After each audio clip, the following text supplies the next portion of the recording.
Welcome. Good evening. It is 5 o'clock, and here in the Baltimore area, it is actually dusk. It is almost dark.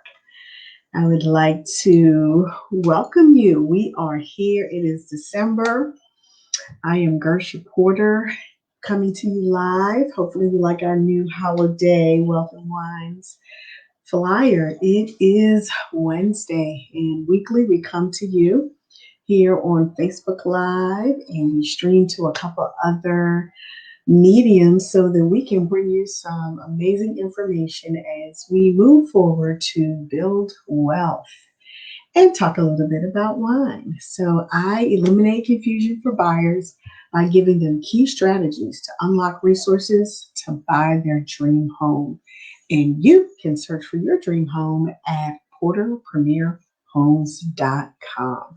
And today's topic will be focusing on three key things that buyers need to do to position themselves to buy. So welcome, invite your friends, invite your family. Feel free to share this live. I hope that the information that we talk about today will benefit somebody in your circle who is looking to position themselves to buy. Now, I did say welcome December. I'd also like to say, hey, welcome, welcome, welcome.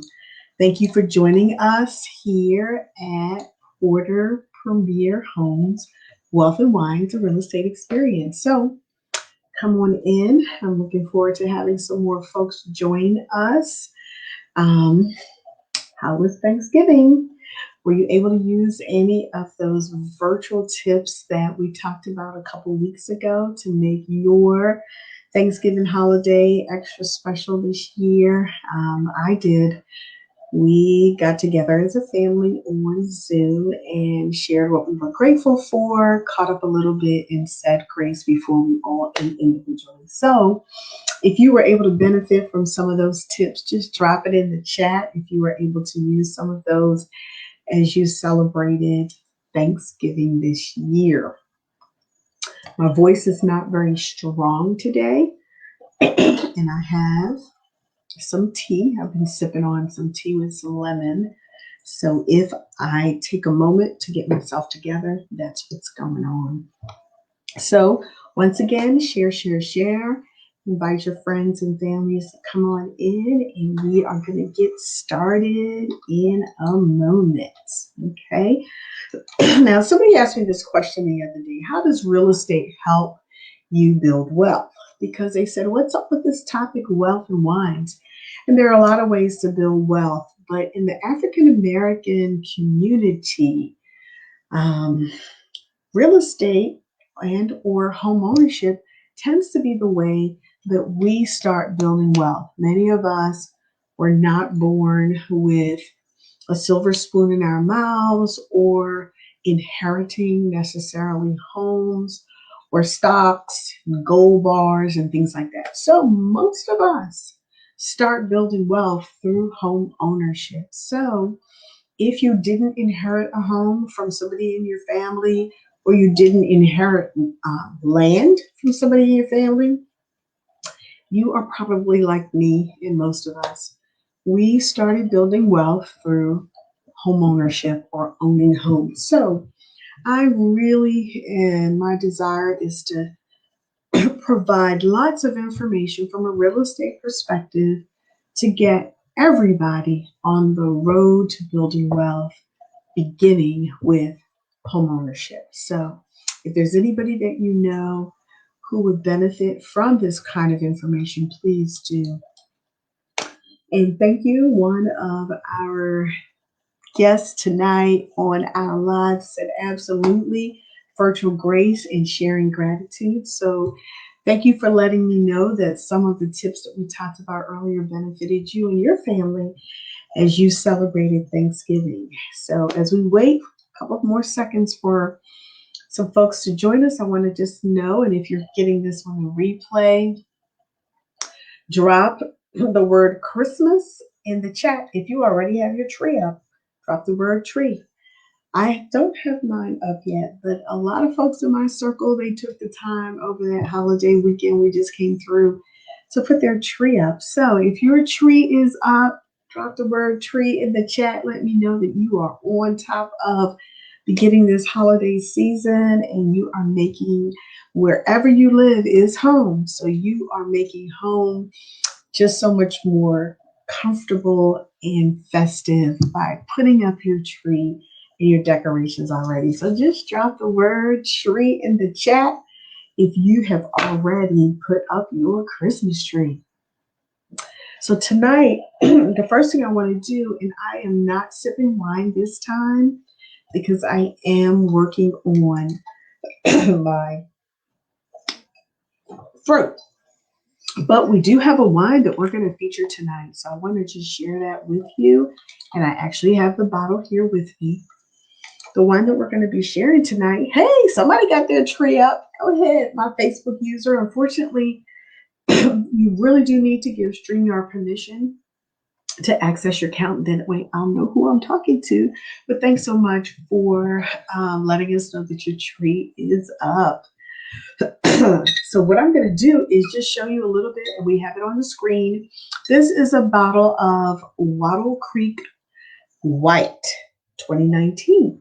Now, this is a white wine for some of you who may not be white wine drinkers. First of all, it's a twist off cap, so it's nice and easy for you to start to drink and kind of preserve it and finish up later.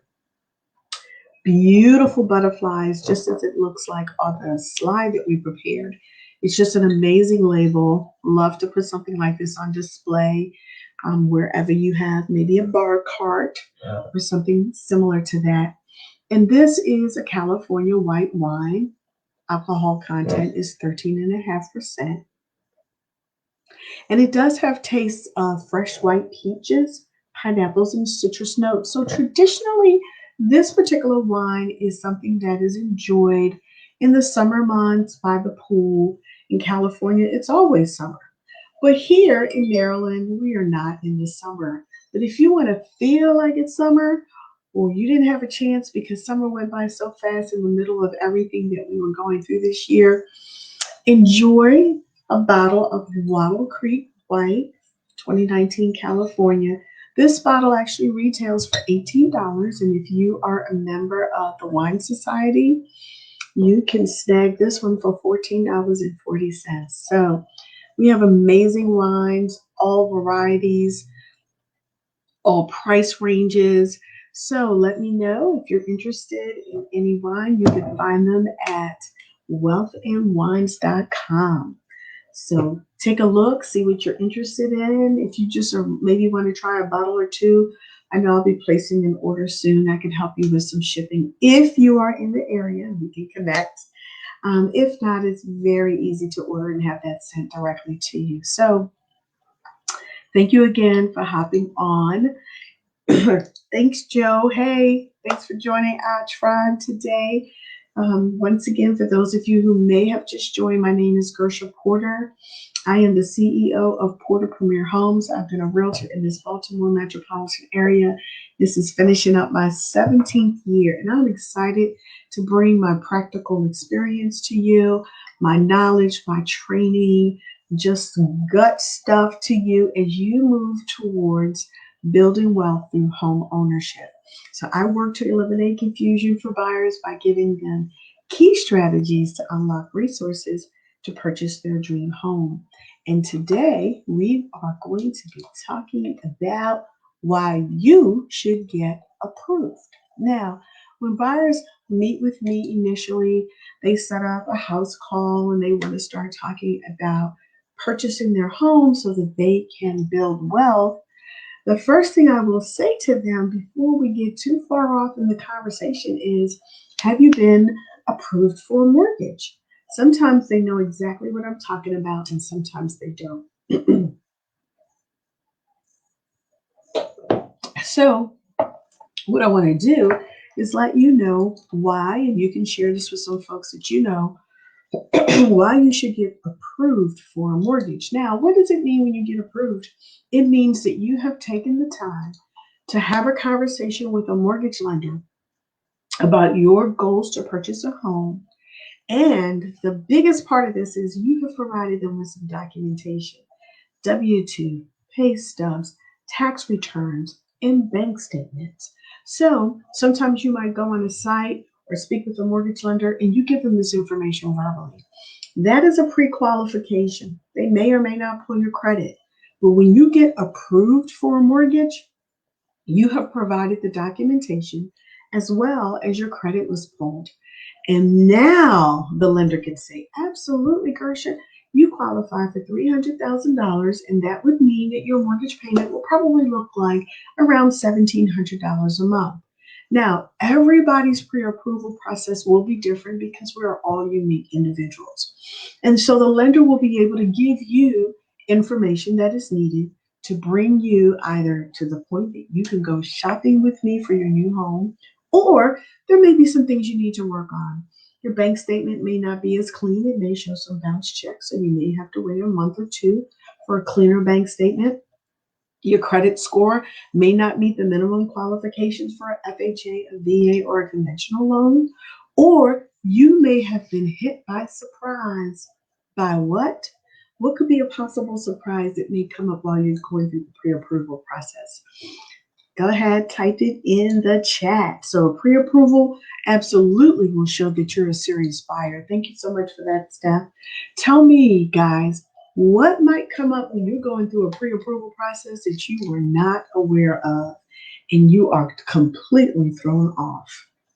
I spoke with the client today about that. She started to go through the process and she was very surprised when her credit was pulled and there was something on there, begins with a C, a collections. So you want to make sure that somebody has absolutely taken a look. You want to make sure that your bank statement is clear. So the question is, what's a clear bank statement or a clean bank statement or a bank statement that will be acceptable to a lender? One that shows the deposits, which usually most W-2 employees now get their pay stubs deposited, so we can actually see your income. So sometimes you do need to provide the documentation, but it's usually very clear your sources of income. It could be from work, it could be from a retirement resource, it could be from Social Security. I have helped a number of retirees purchase homes. And a part of their income is their retirement check. A part of their income is Social Security that goes into their bank statement. So those types of things will show up on your bank statement. If you've received a gift from somebody, somebody said, hey, I'm going to help my daughter when she purchases her home. I'm going to give her $5,000. That's going to show up on the bank statement. And we want to make sure that it shows up clearly that it was deposited from mom to the daughter. And then mom is going to need to be able to show that, yes, it came from her account and went into the daughter's account. So those are some of the things that are going to be very important to show when you walk through the process of getting pre-approved with a lender. So number one, being pre-approved or being approved for a mortgage is going to save you time and energy. See this guy? He's out there. He's looking online. You guys know you all start looking online. You may have an app on your phone, but we want to make sure that when you are searching for a home, that you are looking for homes that you qualify for, that it is in your price range. You want to save time. You don't want to go down a rabbit hole gazing at homes that are out of your price range. Being pre-approved will help you to ensure that, yes, you are going to be able to buy that house that you're looking at, and you are not going to be running around touring properties, burning up your energy, because I'll tell you, everybody who works with me know it won't be my energy, because I'm going to make sure you're approved before we go out looking for homes. So number one is it's going to save you time and energy.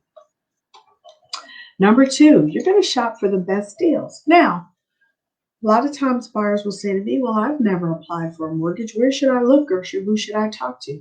I do have lenders that some of my past clients have had success with, and so I could refer you to them. Sometimes you may want to talk to the lender where you bank. So today, if your money is in Wells Fargo, if your money is in Bank of America, if your money is in a credit union, you want to talk to them.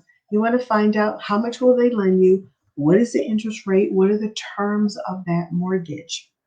You may talk to a friend who recently purchased a home. They may tell you about the amazing experience they had with their mortgage lender. So shop around.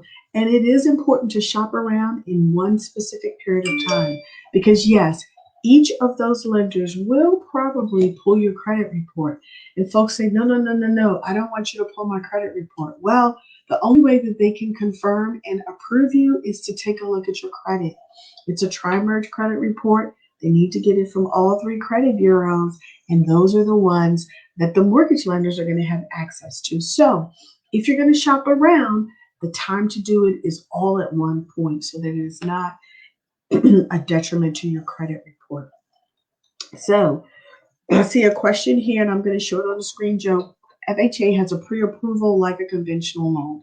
Yes, the pre-approval process is whether you're going through a FHA loan, a conventional loan, or a VA loan. All mortgage loans require that you get approved. And so you want to make sure that your information, and that's the difference between getting pre-qualified and getting pre-approved. Pre-qualified, the lender is taking your information verbally and they may pull your credit report. But they didn't see your tax returns. I have experienced buyers who say, well, I have a business and I've had that business for 5 years, but when you look at the tax returns, they have written off almost all of the income that they earned from that second business. There are a number of individuals that work overtime. Overtime isn't necessarily considered as part of your income unless it has been consistent for a number of years. And every mortgage company has different requirements.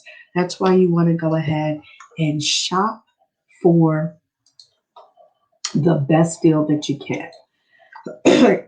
Great question, Steph. Is it recommended to purchase at or below the amount that you're pre-approved for? Some of you know I am a firm advocate of shopping below your maximum. So you want to take all of that into consideration. A lot of times I'll say to my clients, well, you're approved for $300,000. That's about $1,700 a month. Your rent right now is $1,200. Are you comfortable paying $500 more per month? There are some individuals who are, and most are not. They want to kind of stay at the level where they were when they were renting because they may have plans to purchase a car. They may have plans to start paying college tuition in a very short amount of time. So we have that conversation because every buyer is unique in terms of what they want to do after they've purchased a home. So we kind of talk about you don't want to be house poor. You went to the max. Now you can't go on vacation. Now you can't buy gifts for people like you used to. Now you can't eat out maybe once or twice a month like you would like to. So you want to consider all those things. And when you talk to a mortgage lender and they pre-approve you for a certain amount, you absolutely want to ask them, well, what does that mean for me on a monthly payment? So you could be very comfortable with what that monthly payment would be. So number 2 is you want to go ahead and shop around for the best deal. And the third reason that you want to make sure that you are pre-approved is you may need it for a showing. Now, you absolutely need it to work with a realtor like me. I want to know that you are pre-approved for a mortgage before we start touring homes. Now, everybody knows we are in the middle of COVID, and here in Maryland, the numbers are spiking, which means that, and we have heard, folks who are asymptomatic may have the ability to transfer the COVID virus to us. So if you are touring a home and it is occupied, you could believe that that seller is very cautious about who is coming to tour their home. So one of the requirements that we're starting to see in our showing instructions is please provide a letter of pre-approval. Those sellers want to make sure that you are absolutely serious about purchasing a home and that you qualify for a home in their price range. So it's a way of making sure that you're not just a looky-loo, is what we call it, somebody who's out taking a look at properties and they're not ready to purchase. So you may need it for a showing. You absolutely need it for a realtor who is serious about their business and not going to take you around looking at homes that you can't afford or looking at homes that you're not ready to purchase. So The third reason that you want to make sure that you are approved for a mortgage is because it may be needed for a showing. So consider the time that we're in right now. And I want to segue into right now what's going on in the market. As some of you know, rents have been deferred for a good period of time, depending on where you live. Landlords couldn't evict tenants because of COVID. Another thing that's been happening is a lot of mortgages have been in deferment, which means that those owners have not had to pay their mortgage. And it was a way to give those who have been displaced or their hours have been reduced due to this current pandemic an opportunity to breathe, try to find another job, try to work out their financial situation. Well, what is about to happen, and it is unfortunate, but we are about to have literally millions of homes in foreclosure in 2021. So, the things that we've just mentioned today and just talked about today will put you in a position to take advantage. Our market is about to shift. The properties that are out here right now that are in great condition and owner occupied and continue to increase in value every couple of weeks, real estate is cyclical. We're going to start to see that slowly decline. The values of homes are not going to continue to go up. Homes won't be occupied by owners as much any longer, and they may be sold in a distressed state, which would be a foreclosure or a short sale. So keep your eye out for what's coming up. I'm going to continue to try to spread information with you, share information with you about how you can position to buy some of these properties that are about to be distressed. And yes, Steph, no more open house looking. Serious buyers are important. I have not had any open houses this year on the listings that I've had since COVID. Why? Because serious buyers are working with realtors who will bring them to take a look at the homes that they want to buy.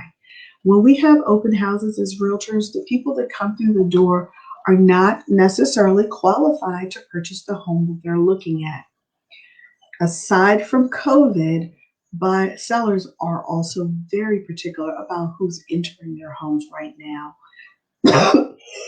Excuse me. So those open houses that you used to see and you used to be able to walk around and tour homes, they're just fewer and far between right now. So please consider what you need to do. You've got to be ready for that upcoming shift stuff. Absolutely. If you are curious, you didn't get to buy in 2020, you were on the fence, you're ready to move forward in 2021, reach out to me. Let's schedule a time to talk. We can move and dive a little bit deeper into what you need to understand to move forward and what your expectations might be. So schedule a house call with me. The link is here. It's on my profile. Feel free to reach out to me by phone. And if you are looking to get yourself in a position to purchase a home in 2020, work with some lenders who are giving you 1% back when you purchase a home. Some lenders who are willing to work with those of you who have credit scores that are less than perfect. I want you to pay close attention to the 1,000 Black Families Initiative that I'm a part of. I have a link. You could get on board, get ready to make that purchase next year. We have a special program for folks that meet that profile, and I'm happy to talk to you more about that. So if you haven't already, please hit the like button on my Facebook page, and you'll know when we go live every week with Wealth and Wines, Wednesdays at 5 o'clock Eastern Standard Time. Thank you again for joining us today, and we will look forward to having you. Oh, I see a question. Let me answer this question. Thanks, Joe. When a home is in foreclosure, is there a time frame for the owner to reclaim their home? Well, before it hits the market is the time when the homeowner can reclaim their home. So what I am referring to in terms of foreclosures are homes that are on the market to sell. But yes, when a owner is behind on their mortgage payment and they go into default, which means they are not meeting the terms of that loan document that they signed a number of years ago that says you're going to pay that mortgage on time, there's a process that they're going through that we are not aware of as realtors and potential buyers. Once that house is in default and the lender says, hey, we must sell that property so that we can recoup our mortgage back again since you have not been able to pay it, that is when the house is on the market. So if it's on the market, the buyer has already lost their rights to that property. The bank now owns the property. It has been foreclosed on. So the owner no longer owns that property, and typically they are not living in that property. Great question. Okay. Their opportunity to reclaim it or to redeem or to bring the mortgage current occurred way before it hit the market. Okay. When it hit the market, the owner is now the bank. That's a great question. So I think what I need to do is probably plan to have some discussions with you guys, some lives about foreclosures, what it means, and how it hits the market. So thank you again for joining me. My voice is waning, and I want you guys to enjoy the rest of this week, and I'll see you next week on Wealth and Wines. Take care. Have a great evening. Bye-bye.